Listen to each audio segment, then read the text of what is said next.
네, 여러분 안녕하십니까? 이슈 레이더 시간입니다. 신인규 기자 나와 있습니다. 네, 신 기자 방금 전까지 막 눈 빠지게 지금 뭐 실적 계속 이제 보면서 체크하고 있던데, 네. 저도 이제 같이 봤습니다. AMD가 이제 방금 전에 실적이 나왔고, 이제 시간의 거래에서 막 급등락 하더라고요. 맞습니다. 예. 내리다가 좀 오르다가 내리다가 뭐 이런 지금 네, 나옵니다. 실적이 어떻게 나왔는데 그렇게 그런 급등락 롤러코스터를 타고 있습니까? 3분기 실적만 먼저 딱 떼어놓고 보면요, 이게 시장 예상치보다는 조금 좋았습니다. 엔비디아와 함께 GPU 견인하는 이 양분하는 회사죠, AMD. 매출은 3분기에 58억 달러 나왔고요. 그리고 주당 순이익은 0.7달러였습니다. 컨센서스는 매출이 57억 달러, 그리고 주당 순이익이 0.68달러였으니까 매출도 그렇고 이 주당 순이익도 조금 더 생각보다 잘 나온 겁니다.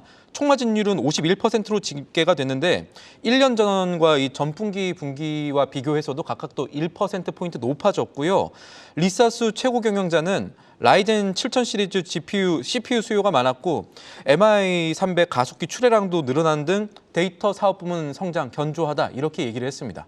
일단 실적만 놓고 보면 이제 시장 예상치를 상회 비트를 했네요. 네, 그렇습니다. 그런데도 왜 주가가 급등락, 왜 지금 뭐 떨어지기도 하고 왜 그렇습니까? 지금 급등락이라고 말씀하시는 게 사실 이 실적 발표하자마자 쭉 떨어졌거든요. 4% 가까이 떨어지는 까지 제가 보다가 컨퍼런스 콜이 지금 진행되면서 다시 올라오는 흐름이 나왔는데, 제가 직전까지 이 다른 원고까지 보느라 갑자기 왜 올랐는지 요거는 제가 끝나고 기사로 다시 설명을 드릴 수가 있을 것 같고요. 짬라이브라든지. 일단 IR 자료부터 분석하면은 걱정할 게 좀 있었습니다. AMD는 이 좋은 얘기는 아까 말씀드린 대로 리사수 CEO가 하고요. 나쁜 얘기는 CFO, 최고 재무 책임자가 하는데, 후진 CFO가 이 같은 날 4분기 전망에 대해서 IR 자료에 이렇게 써놨습니다. 4분기에는 데이터 센터의 강력한 성장이 게임 부문의 매출 감소와 인베디드 시장의 추가 수요 완화로 부분적으로 상쇄될 것으로 보인다. 그러니까 데이터 센터 잘 되겠지만 이거 잘 된 거 이 다른 부분에서 좀 깎아먹을 수 있다는 얘기입니다. 그렇기 때문에 AMD가 이번에 발표한 4분기 매출 전망치가 시장 예상보다 낮았습니다. 61억 달러였는데요. 시장 예상치는 64억 달러 봤습니다. 3억 달러나 덜 벌 수 있다. 이것 때문에 시장이 겁내고 있고, 이거는 또 다르게 보면 반도체 수요라는 것이 생각보다 덜할 수 있다는 얘기도 됩니다. 네, 데이터 센터가 이제 서버용 이제 반도체, 그다음에 AI 뭐 이런 관련이니까 그렇습니다. 중요하긴 한데, 요거는 괜찮지만 전체적으로 이제 전망이 조금 별로였다. 그게 이제 초반에 급락했던 그런 이유였던 것 같습니다. 여러분 이제 월가에서 보통 이제 비트 앤 레이즈라고 해서 예상치를 상회하는 것도 좋고 거기에다가 이제 전망치까지 좋아야지 이제 그렇죠. 급등을 하는데, 그거에는 실패를 한 것 같습니다. 그러면서 보니까 이제 인텔 같은 데도 조금 하락세 이렇게 이제 보이고 있더라고요. 시간의 거래에서. 지금 반도체의 수요 우려, 요게 이제 계속 나왔다가 지금 소폭 회복되나 우리가 이제 좀 기대를 하고 있었는데, 네. 이건 어떻습니까? 어떻게 우리 봐야 됩니까? 입장에서는 이게 잘 회복이 돼야 되는데, 최근에 미국 기업들 먼저 보면은 특히나 이 차량용 반도체라든가 전반적인 반도체 우리는 잘하고 있지만 조금 걱정이 되지 않나, 이런 부분들이 있습니다. 미국의 현지 시간으로 월요일이었습니다. 온세미컨덕터라든지 레티스 반도체 이런 데들은 차량용 반도체 할 때 신경 좀 쓰는 곳들인데요. 실적 발표 이후에 주가가 급락했었습니다. 이들 기업들의 실적과 전망에서 짚어낼 수 있는 건 전기차라든지 차량에 쓰이는 반도체 예상보다 부진할 수 있다. 결국 전기차 덜 팔릴 수 있지 않나, 이런 생각까지 할 수 있는 부분이 되겠죠. 온세미 같은 경우는 실리콘 카바이드 반도체 매출이 올해 8억 달러 정도 될 걸로 봤습니다. 그런데 올해 전체 원래 예상치는 10억 달러였거든요. 그러니까 2억 달러 정도 더 벌겠다라는 얘기가 되는 것이고요. 레티스 반도체 같은 경우는 CEO가 얘기를 했습니다. 이 3분기 마지막 4주에서 6주 사이, 그러니까 8월 말부터 9월까지 어떤 흐름들이 나왔냐. 아시아 지역에서 차량용 반도체 수요 줄기 시작했답니다. 그리고 4분기에도 아마 이런 흐름들이 이어질 수 있다. 이런 전망까지 내놓는 상황입니다. 네, 반도체 쪽으로는 시가총액 기준으로 세계 1등 엔비디아죠. 올 들어서 이제 주가가 줄기차게 오르다가 최근에 조금 부진하긴 하는데, 중국 수출에도 문제가 생겼다면서요?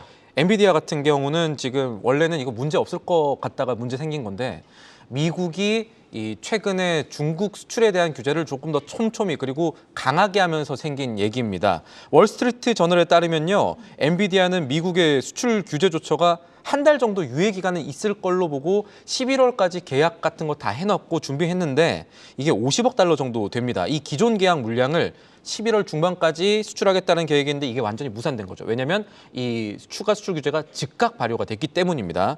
그래서 엔비디아 같은 경우는 지금 어떻게 얘기를 하고 있냐. 우리 첨단 반도체 잘 팔리고 있으니까 중국 수출 무산된 거 기타 지역에 팔면 됩니다. 단기적으로 영향은 없을 겁니다라고 얘기를 했지만 이거 두 가지 생각해 볼 부분이 있을 겁니다. 하나는 중국의 기타 지역에는 수급 측면에서 공급이 늘어났다라는 얘기가 되는 것이고요. 또 하나는 한동안 중국의 추가 수출을 할 수 없는 불확실성을 어떻게 할 거냐. 장기적으로는 꽤 문제가 된다. 이 점입니다. 이거는 엔비디아 CFO도 인정을 하고 있고요. 반도체주 관련해서 미국에서 악재가 계속 나오는데 이게 회복 중인 우리 반도체 사업에도 여파가 있을지 조금 주목을 해봐야겠습니다. 네, 그렇습니다. 이제 조만간에 이제 바이든하고 시진핑하고 만난다고 하는데 그 결과도 이제 얘기 잘 돼야죠. 우리가 예의주시해야 될 것 같고요. 다음으로 이제 우리 국내 소식 얘기를 좀 들어봐야 될 것 같습니다. 우리 신인기 기자 미국에서 온 지 얼마 안 돼가지고 지금 계속 해외 얘기 많이 갖고 왔는데 오늘부터는 이제 국내 얘기를 조금 더 늘리는 걸로 그렇게 이제 하면 좋을 것 같고요. 이제 계속 코스닥 많이 떨어졌단 말이죠. 코스닥 더 떨어지고 네. 우리 이제 지긋지긋한데 11월에는 올라줘야 될 것 같은데요. 그렇습니다. 증권사 11월 코스피의 예상 밴드 어떻습니까? 지금 저도 이 말씀하신 대로 이 증권사 보고서 눈 빠지게 보고 있는데 증권사들이 10월 말부터 이 코스피 예상 밴드, 이 저점과 고점이 어떻게 될지 예상을 내놓죠. 이거 하나하나 다 살펴봤는데 사실 하루 앞일도 모르는데 한 달 예측하기 쉽겠느냐마는 어쨌든 증권사들의 전망을 모아봤더니 저점은 2200선이고요. 고점은 2500선 정도로 지금 예상을 하고 있습니다. 네. 폭이 조금 크긴 하네요. 네. 10월 달에는 어떻게 전망했었죠? 10월 예상 밴드는 코스피 2350이 저점이었고요. 고점은 2650이었거든요. 그런데 더 떨어졌네요. 조금 결과적으로. 떨어졌다고 봐야겠습니다. 네. 그 11월보다 낮아진 증권사의 코스피 전망 이런 것들 보면 그 논리가 있을 텐데 어떻습니까? 이 증권사 보고서들 살펴보면은 예상보다 주가가 10월에 좀 많이 내려간 것으로 보이고 그것 때문에 여의도 자신감 자체가 조금은 낮아진 것 아닌가 이렇게 읽히기도 하는데 10월에 하락장이 만들어낸 환경이 우리 시장에 이번 달에도 영향을 좀 미칠 수 있다라는 논리들이 읽힙니다. 돈의 흐름부터 살펴보면요. 우선 주식을 매입할 수 있는 실탄이 좀 줄어든 것 아닌가 이거 살펴봐야겠죠. 금융투자협회 최신 통계 보면은 우리 증시 투자자 예탁금리 48조 4천억 원 수준 정도 됩니다. 이거 석 달 전보다 10억 제가 또 미국말을 했네요. 네. 10조 원 정도 줄어든 것이고요. 코스피와 코스닥의 이거 신용융자 잔고 그동안의 신용 리스크들 계속 작전 얘기 때문에 말이 많아가지고 좀 줄었는데 이 신용융자 잔금 역시 20조 원 아래로 내려갔습니다. 현재 기준 한 11조 5천억 원 정도 되고요. 그건 다행이네요. 예, 돈 빌려서 주식 투자하는 거 지양하세요, 여러분들. 예, 뭐 물론 만약에 확신이 있으면 레버리지 하는 거 나쁘지 않을 수도 있겠습니다. 어쨌든 대외 환경 불안감 역시 또 살펴봐야겠습니다. 현대차증권 같은 경우는 중동 사태가 예상보다 더 커질 수 있는 점 또 내일이면 추가 실마리가 나오겠습니다만 미국의 FOMC 이후에 이 통화 정책 기조가 여전히 시장에 부담이 될 수 있다는 점 정도를 들었습니다. 그동안에 이제 미국 증시가 워낙 많이 달려서 그렇기도 하지만 우리 증시가 상대적으로 다른 데 오를 때 좀 덜 오르고 떨어질 때 좀 더 떨어지고 뭐 이런 그렇죠. 점이 있는 것 같습니다. 맞습니다. 이게 뭐 코리아 디스카운트인지 뭔지 모르겠습니다만 달리 표현하면은 좀 저평가다 이렇게 볼 수도 있지 않을까요? 그렇게 볼 수도 있습니다. 특히 우리 증시를 이끌었던 2차 전지주 많이 하락하면서 코스피 많이 빠졌거든요. 올해 고점 대비 한 14% 정도 내려간 것으로 보이는데 그러다 보니까 이 증권가에서 보는 것은 미국의 S&P 500 대비에 코스피가 얼마나 저평가되어 있는지 이거를 봅니다. 이게 만약에 괴리가 많이 나면 그러니까 코스피가 더 떨어지면은 외국인 자금 좀 들어올 수 있지 않나라는 생각인 건데 신한금융투자 리포트 보면요. 코스피의 2011년 이후에 조정 평균 PER이 주가 배수가 한 10.7배 선인데 지금은 장기 평균보다 더 떨어진 9.6배 수준입니다. 그래서 역사적으로 봤을 때 코스피가 가치 측면에서 말씀대로 매력적일 수 있다. 이렇게 접근할 수도 있겠습니다. 네, 다시 좀 올라줘야 될 텐데 우리 증시 반등 요인 어떤 게 있는지 한번 짚어주시죠. 제가 짚은 건 아니고 이 보고서들 살펴봤더니 우리나라는 아직까지 제조업으로 먹고 사는 나라이기 때문에 외국 자금이 들어오는 게 이제 순서이고 이게 되려면 세계적으로 제조업 경기가 좀 개선된다는 신호가 나와야겠죠. 가까이는 중국 PMI 이런 것들도 지금 살펴봐야 될 것이고요. 다행히 우리나라는 지금 9월에 산업 생산도 그렇고 내부적으로는 제조업이 좀 나아지고 있다는 신호가 있습니다. 반도체 역시도 그렇고요.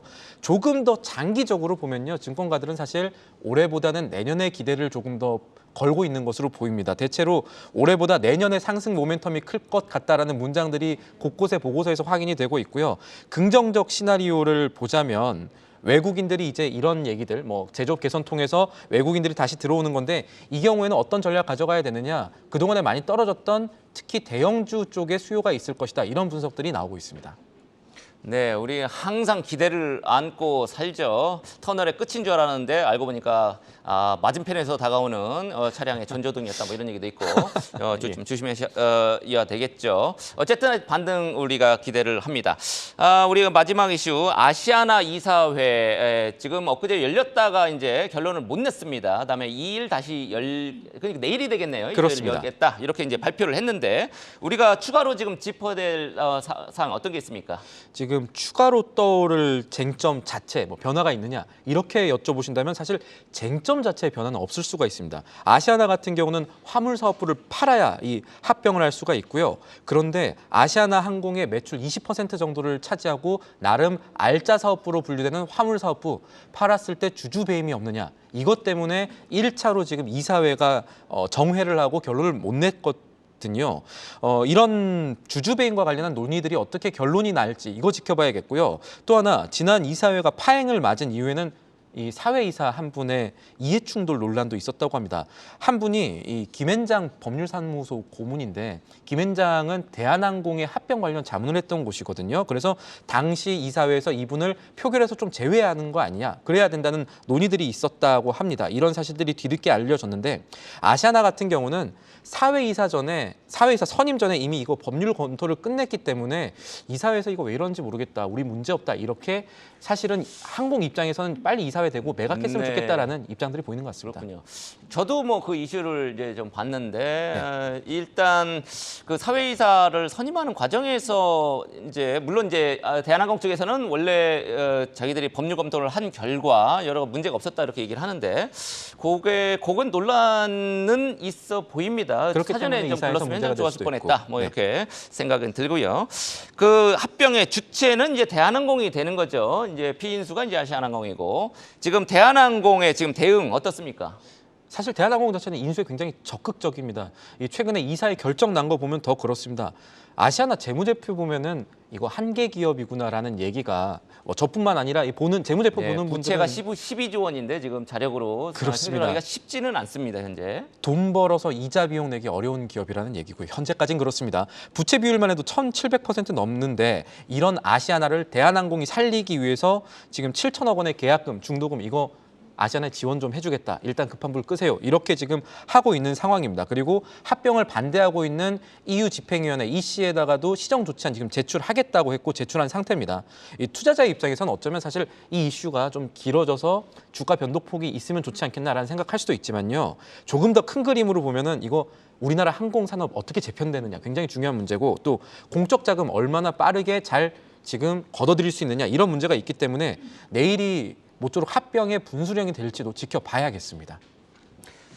네, 알겠습니다. 그래서 여러분 참고로 내일은 이제 굉장히 중요한 날이죠. 미국의 이제 FOMC에서 뭐 기준금리는 동결하겠습니다만 아마 이제 멘트 제롬 파월 의장이 어떤 얘기를 하는지 뭐 요게 이제 시장에 미칠 영향도 아주 있게 봐야 될 것 같고요. 그래서 윤재성 뉴욕생명 CIO가 여기 직접 출연을 해서 FOMC에 대해서 자세하게 이제 분석을 할 거고요.